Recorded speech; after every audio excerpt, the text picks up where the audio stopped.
You are not an option. You are not a backup plan. You are not the emotional janitor hired to clean up the messes left behind by more exciting men. You are not the reliable, comforting warmth she returns to when the cold reality of the world bites back. For too long, you have played the role of the good man, the dependable friend, the ever-present source of validation, believing that your loyalty, your kindness, and your unwavering attention would one day be recognized and rewarded with the genuine respect and desire you crave. You have been sold a lie, a beautiful poisonous lie that has turned you from a man into a utility. Your goodness has not been seen as strength. It has been cataloged as a weakness to be exploited. Your availability has not fostered affection. It has bred contempt. You have become a beggar, offering the gold of your time and energy in exchange for the pocket change of her fleeting attention, and you are shocked when she treats you as if you are poor. Let me be brutally clear. She does not secretly admire your devotion. She is not quietly wishing she could find a man just like you.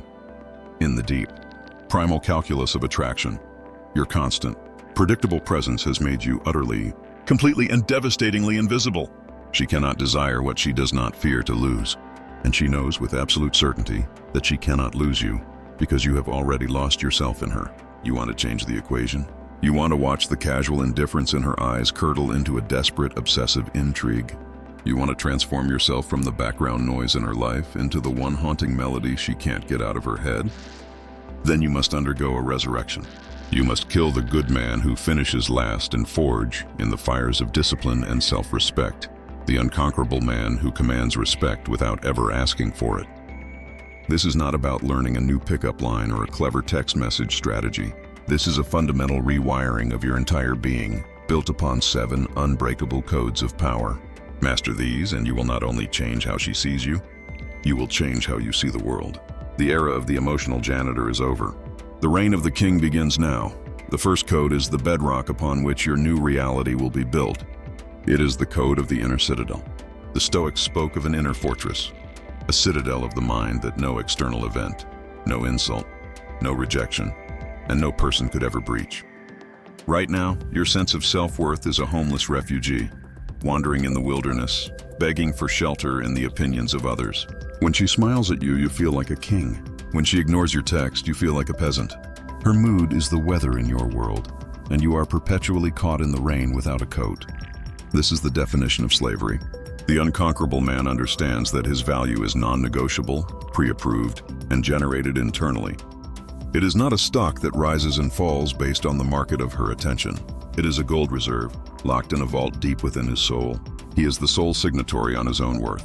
To build your inner citadel, you must begin the daily practice of radical self-validation. You must become the source of your own approval. This is not about empty affirmations in the mirror. It is about action. When you complete a difficult task at work, you do not wait for your boss's praise. You pause, acknowledge your own competence, and silently tell yourself, that was the work of a professional. When you push through a brutal workout, you don't post it online for likes. You feel the burn in your muscles and recognize it as the physical manifestation of your own discipline. You become your own most ardent admirer and your own most exacting judge. You must detach your emotional state from her actions as if you were a surgeon severing a gangrenous limb. Her validation must become a pleasant but ultimately unnecessary bonus, like sprinkles on an already delicious cake. You eat the cake. The sprinkles are irrelevant. When you stop needing her to tell you that you are worthy, a profound and terrifying shift occurs. You cease to be a performer dancing for her approval. You simply are. This authentic, self-contained energy is the most powerful magnetic force in the universe. She will feel you pull away, not physically, but energetically. She will feel that the power she had over your emotional state, the power to make or break your day with a single text, has been revoked. You have taken back your throne. You have locked the gates to your inner citadel, and she will find herself on the outside, wondering how to get back in. The second code is your shield against deception and the lens through which you will now view the world. It is the code of the silent verdict. You have been living your life as an audience member, listening to the beautiful words and promises people speak, and you have been judging the play based on the script alone. You have fallen in love with words, with potential, with the shimmering mirage of what a person claims to be. The unconquerable man is not in the audience. He is the judge, and a judge disregards all testimony that is not supported by evidence. Words are wind. They are cheap, easy, and often used as a smokescreen to hide a bankrupt character. Actions are the only currency of truth. You must stop listening to what she says and start watching. With the cold, impartial focus of a hawk, what she consistently does. She says she values honesty, but does she tell small, convenient lies to others? She says she wants a serious relationship, but do her actions show a pattern of flaking on plans and keeping her options open? She says she respects you, but does she consistently prioritize her own whims over agreements you have made? You must become a ruthless detective of patterns. A single action can be an anomaly. A repeated action is a confession of character. This requires you to practice what the Stoics called prosoche, or attentive mindfulness. You are not listening to argue or to be swept away. You are observing to gather data. This doesn't mean you become a cold, distrustful cynic. It means you are a wise realist. You are a scientist of human behavior, and you understand that the most reliable data comes from repeated experiments, not from a single, beautifully articulated hypothesis. When her words and actions are in perfect alignment, you can begin to grant trust, slowly, like dripping water onto stone. But when you detect a dissonance, a gap between the melody of her words and the rhythm of her actions, you do not confront her. You do not argue. You do not try to change her. You simply register the data and render a silent verdict. This person is not who they claim to be. This person is not a reliable investment for my time and energy. This silent internal judgment saves you from endless drama and heartbreak. You stop being surprised by betrayal because you saw the evidence of it long before it happened. You move through the world with a calm, quiet confidence because you are no longer gambling on words. You are investing in the proven track record of character. People will feel this. They will sense that you cannot be fooled by charm, that your respect must be earned through consistent, honorable action, and they will either rise to meet your standard or they will filter themselves out of your life. Either outcome is a victory. The third code is your sword, the tool you will use to carve out the shape of your new reality. It is the code of the deliberate no. For the good man, the word no is a terrifying weapon he is afraid to use. He fears it will cause conflict, lead to rejection, or make him seem uncooperative. For the unconquerable man, the word no is not a weapon. It is a sacred instrument of creation. Every time you say yes to something you do not want to do, every time you compromise a core value to please someone else, you are betraying yourself. You are telling the universe and the woman in front of you that your needs, your principles, and your time are less important than hers. A man who cannot say no is not a man. He is a servant, and no woman in history has ever been truly, deeply attracted to a servant. Your yes has no value if your no is not a real and present threat. You must begin to wield your no with confidence and without apology. This is not about being difficult or contrarian. It is about having a set of non-negotiable principles and boundaries that define your kingdom. When she asks you to do something that violates your values, your answer is a calm, firm, "I don't do that." When she tries to make last-minute plans that disrespect your time, your answer is, "I appreciate the offer, but that doesn't work for me. I already have plans." Notice there is no long explanation, no justification, no attempt to soften the blow. A king does not justify his decrees. He simply makes them. The fear you feel is the fear of her reaction. You fear she will be angry or disappointed. Let her be. Her emotional reaction to your boundaries is her responsibility, not yours. Your responsibility is to the integrity of your own kingdom. When you demonstrate that you are willing to lose her rather than compromise your principles, you send the most powerful message of attraction possible. You are communicating that you have a spine of steel. You are communicating that your self-respect is more valuable to you than her approval. This creates a level of respect that 1,000 yeses could never achieve. She will test your boundaries. She will push against your no to see if it will bend. And when she finds that it is a wall of solid rock, she will not resent you. She will feel a profound, primal sense of security. She will know she is with a man of substance, a man who cannot be easily manipulated, a man who stands for something. And she will find that infinitely more compelling than a man who will stand for anything just to keep her happy. The fourth code is the engine of your transformation, the driving force that will naturally and effortlessly make you more attractive. It is the code of conspicuous purpose. The greatest mistake the good man makes is making a woman his purpose. His entire life becomes a project dedicated to winning her affection.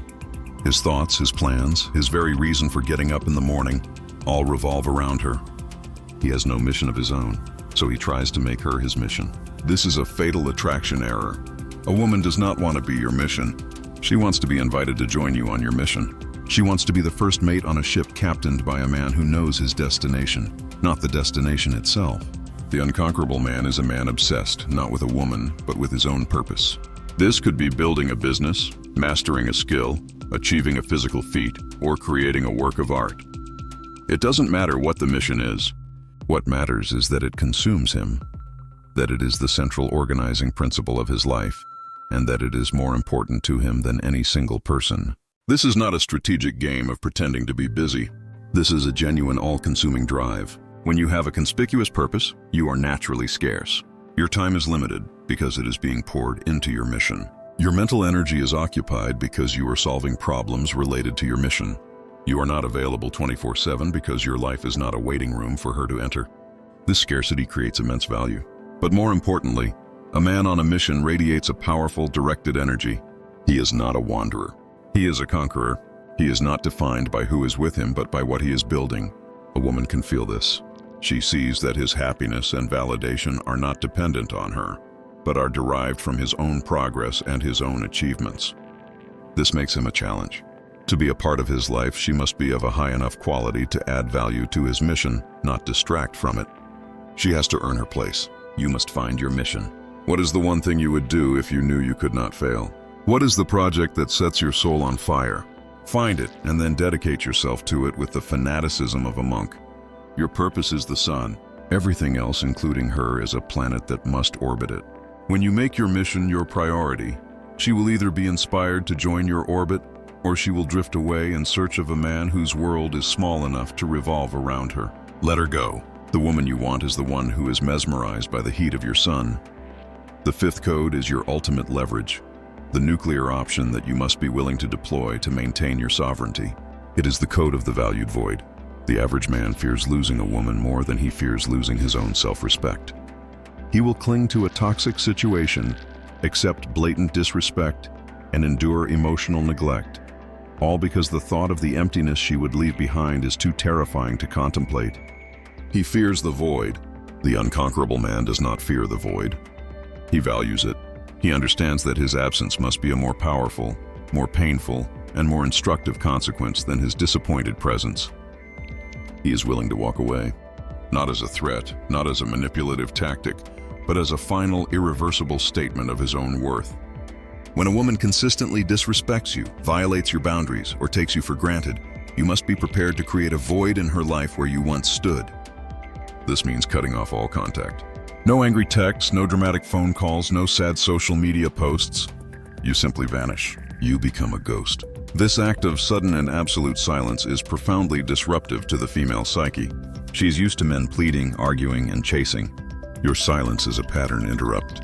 It is a question mark that she cannot erase from her mind. In the vacuum of your absence, she will be forced to confront the value you brought to her life. She will miss the good morning text she took for granted. She will miss the emotional support she tapped into like a public utility. She will miss the stability and validation you provided. As the days and weeks pass, your silence will grow louder and louder in her mind. This is the principle of loss aversion. People feel the pain of losing something far more intensely than they feel the pleasure of gaining it. By removing yourself, you transform from a comfortable commodity into a priceless lost treasure. This is not a guarantee that she will come back. And that is the point. You must be so committed to your own standards, so in love with your own peace of mind, that you are genuinely indifferent to the outcome. You must be willing to lose her forever to uphold the integrity of your kingdom. When you cultivate this genuine willingness to walk away and never look back, a paradox occurs. It is often the very thing that makes her turn around and chase you. But by then, you may have already built an empire so magnificent in her absence that you are no longer certain if you want to let her back in. And that, my friend, is the definition of power. The sixth code is the emotional armor that will make you impervious to her games and your own reactive impulses. It is the code of emotional austerity. You live in a state of emotional abundance, but it is the abundance of a spendthrift. You give your emotional energy away freely and foolishly. You get wildly excited by a crumb of her attention. You are plunged into despair by a hint of her disapproval. Your emotional state is a roller coaster operated by her whims. You are cheap with your emotions, and therefore they have no value. The Unconquerable Man practices emotional austerity. He treats his emotional energy like it is his most precious resource, a finite currency that is invested wisely and never squandered. He is not emotionless. Far from it. He feels things deeply, but he is not reactive. He is what the Stoics called apatheia, a state of tranquil composure that is not disturbed by the passions. When something good happens, he feels gratitude, not manic euphoria. When something bad happens, he feels concern, not devastating panic. He maintains an even keel in the storm. This emotional control is magnetic. A woman is an emotional creature. She is often a storm of feelings, and she is subconsciously drawn to a man who can be the calm, unshakable lighthouse in her tempest. When she tries to provoke you with a jealous comment or a passive-aggressive remark, she is testing the foundations of your frame. If you react with anger or insecurity, you have failed the test. You have shown her that she has the power to control your state. But if you meet her emotional storm with a calm, amused indifference, as if you were watching a slightly interesting weather pattern, you demonstrate immense power. You show her that your inner peace is not for sale, that it cannot be manipulated. To practice emotional austerity, you must become an observer of your own feelings. When you feel a strong emotion rising, do not identify with it. Simply note it. There is anger. There is jealousy. By observing it, you create a space between the feeling and your reaction. In that space lies your freedom and your power. Do not give her the satisfaction of a big emotional reaction. Reward her good behavior with your warm, engaged presence. Respond to her bad behavior with your calm, detached absence. Your emotional energy is a reward she must earn through good conduct. When she learns that drama, games, and manipulation only result in you withdrawing your valuable emotional energy, she will learn to stop playing those games with you. The seventh and final code is the one that binds all the others together. It is the summation of your entire philosophy. It is the code of action as identity. You are not what you think. You are not what you feel. You are not what you say you are going to do. You are what you repeatedly do. Your identity is forged in the crucible of your daily actions. The good man lives in a world of intention. He intends to go to the gym. He intends to start his business. He intends to demand more respect, but his actions tell a different story. He hits the snooze button. He endlessly researches instead of launching. He answers her disrespectful text in seconds. His actions define him as a man of inaction and low self-worth. The unconquerable man knows that self-respect is not a feeling. It is a demonstrated behavior. It is the sum total of thousands of small disciplined choices. It is the choice to get up and go to the gym when you are tired. It is the choice to work on your mission for an hour when you would rather watch television. It is the choice to ignore her breadcrumb text and focus on your own life. You do not become a king by thinking kingly thoughts. You become a king by taking kingly actions day after day until it becomes your default state of being. You must stop waiting to feel motivated. You must stop waiting for the right moment. You must begin to act as the man you wish to become right now, in this very moment. Your actions are the chisel with which you sculpt your own character. Every disciplined choice is a strike of the chisel, carving away the soft marble of your old self and revealing the powerful figure that lies beneath. This is the ultimate reframe. You are not doing these things to get her back. You are doing these things to become a man who would not have lost her in the first place, and more importantly, a man who does not need her to feel whole. You are building yourself, for yourself. Your own respect, earned through your own relentless action, must become the only validation you ever truly need. These 7 codes are your new scripture. They are your path out of the desert of neediness and into the promised land of self-sovereignty. The code of the Inner Citadel to build your unbreakable worth. The code of the silent verdict to see the truth behind the words. The code of the deliberate no to define your kingdom. The code of conspicuous purpose to become a force of nature. The code of the valued void to wield the ultimate power of absence. The code of emotional austerity to become the calm in the storm. And the code of action as identity to forge your new self through discipline. This is your life's great work. This is the path to becoming not just a man that women desire, but a man that other men admire, and most importantly, a man that you yourself can be proud of. The journey is arduous. You will be tested. Your old habits will scream for you to return to the comfort of your servitude. You must refuse. You must choose the pain of discipline over the pain of regret. You are the architect of your own soul. You are the builder of your own empire. If you are ready to stop being a utility and start being a monument, if you are ready to claim your throne, Then go to the comment section right now and declare your new identity to the world. Right, I am the architect. Let it be your first act of defiance against the weak man you are leaving behind. Subscribe to this channel and join a brotherhood of men who are done asking for respect and have started commanding it. The blueprints are in your hands. Now go and build.